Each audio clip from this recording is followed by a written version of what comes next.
અને આજ મુદ્દા પર મહામંથન કરીશું। આજે આપણી સાથે ગેસ્ટ પેનલમાં જોડાયા છે સંજીવભાઈ પંચોલી, નેતા ભાજપ આપણી સાથે જોડાયા છે, મુખ્ય પ્રવક્તા કોંગ્રેસના ડોક્ટર મનીષભાઈ દોશી પણ આપણી સાથે જોડાયા છે, વરિષ્ઠ વકીલ પિનાકિનભાઈ રાવલ પણ આપણી સાથે જોડાયા છે, નિવૃત્ત ડીવાયએસપી સીપી દલાલ પણ આપણી સાથે જોડાયા છે અને અભિનેતા છે હર્ષલ માંકડ કે જેઓ પણ આપણી સાથે જોડાયા છે। શરૂઆત મારે હર્ષલભાઈ આપનાથી કરવી છે। શું કહેવું, દુર્ઘટના ઘટે છે, વગદારો છૂટી જાય છે, આપની શું પ્રતિક્રિયા? મેડમ, પેલા તો ભાજપ હોય કે કોંગ્રેસ હોય કે આમ આદમી પાર્ટી હોય, આ બધું રાજકીય પાર્ટી બંધારણમાં કોઈ શબ્દ જ નથી। રાજકીય પાર્ટીનું બંધારણમાં એક જ શબ્દ છે, નાગરિક। આપણી પ્રાયોરિટી શું છે, આપણે જીવવાનું છે કે બીજું કંઈ, એ મહત્વનું છે। તો કોઈ પણ નેતા નાના નાના પુલની પણ ક્રેડિટ લઈ શકતા હોય કે એ હતા તો શક્ય બન્યું, એ હતા તો આ શક્ય બન્યું, તો નાના નાની સિદ્ધિની ક્રેડિટ લઈ શકતા હોય તો અવળી મોટી જે દુર્ઘટના બને છે તો એમાં પણ એને જવાબદારી સ્વીકારવી પડે। પણ નાગરિકની જવાબદારી એ છે કે પ્રતિકાર કરવો પડશે નાગરિકે। હું કોઈ પાર્ટી વિશે કઈ બોલવા નથી માંગતો, કારણ કે આપણે જાડી ચામડીના બની ગયા છે અને નેતા પણ આપણામાંથી આવે છે, એટલે એ પણ એવા જ હોય।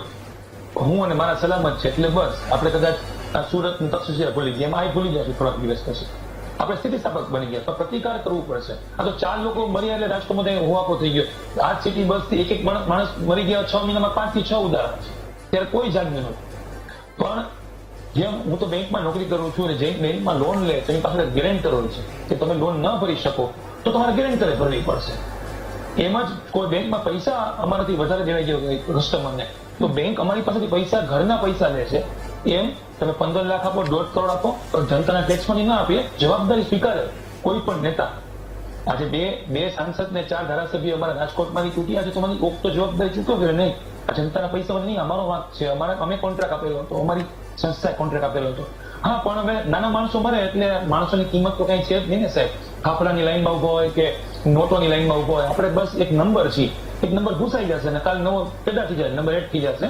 નાગરિક તરીકે હવે આપણે પ્રતિકાર કરવો પડશે, નહીતર આમ ને આમ તમે હું બે વાતો કરતા રહેશું ને, કદાચ અહીંયા બેઠેલા કોઈ સેલિબ્રિટી હોય એમાંથી કોઈ બોલ્યા નથી, આજે ધર્મની વાત આવે તો બધા સંતો, મહંતો, મૌલવી બધા આવી જશે, કલાકારો આવી જશે। આમાં કોઈ મોટો માણસ મર્યો નથી કે એટલે આ બધું નાગરિકે બદલવું પડશે સર। બિલકુલ, એટલે આજનો સમય એવો થઈ ગયો છે કે તમે ઘરથી બહાર નીકળ્યા કમાવવા માટે કે કોઈ પણ વસ્તુ માટે, પરંતુ ઘરે પાછા ફરશો કે કેમ, એનો એક બહુ જ મોટો ત્યાં પ્રશ્નાર્થ આવીને ઉભો રહી જાય છે।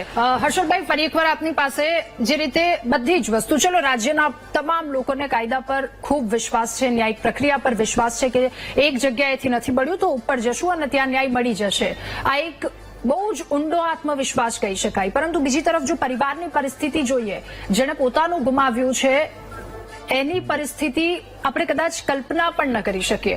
હવે આ બધી ઘટનાથી આપણે એક વસ્તુ શીખવાનું છે કે બધી ઘટનામાં ક્યાંક ને ક્યાંક પહેલા ચૂક રહી ગઈ હોય, આ બધી વસ્તુ બરાબર છે। એક નાગરિક તરીકે હવે આપણે પણ સાવચેત થવાની ખૂબ વધારે જરૂર છે।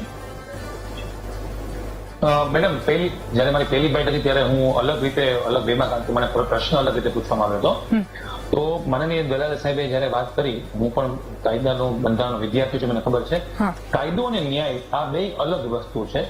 બની શકે કે ન્યાય આપણને ગમતો ન પણ આવી શકે, પણ કાયદાકીય સાચો હોય।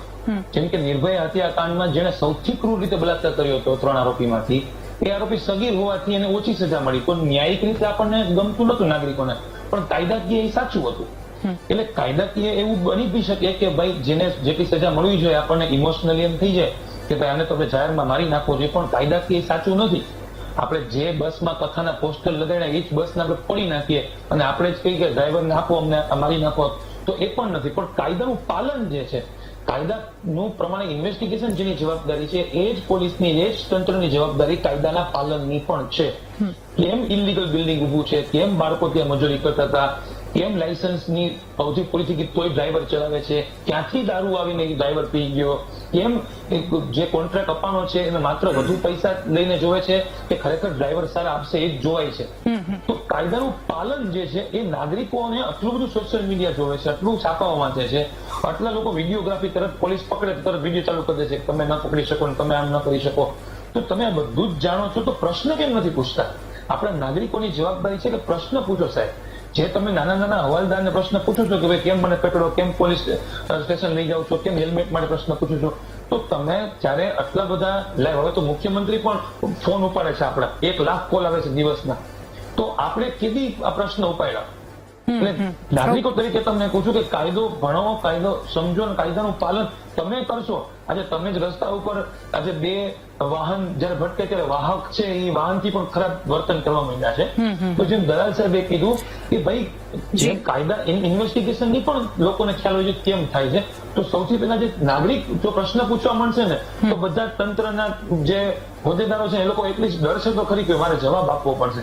અત્યારે લોકોને એક છેલ્લી લાઈન કીધું છે કે નાગરિકો જેમ કાયદો કે છે કાયદાનું કામ કરે છે, પણ એ તો હકીકત છે કે કાયદાનું કામ કરે છે ને એ નાના માણસો માટે અલગ રીતે કામ કરે છે અને મોટા લોકો માટે અલગ રીતે કામ કરે છે. આ વાસ્તવિકતા દરેક કાયદા સાથે એ કોઈ પણ વ્યક્તિએ સ્વીકારવી પડશે. ઠીક છે.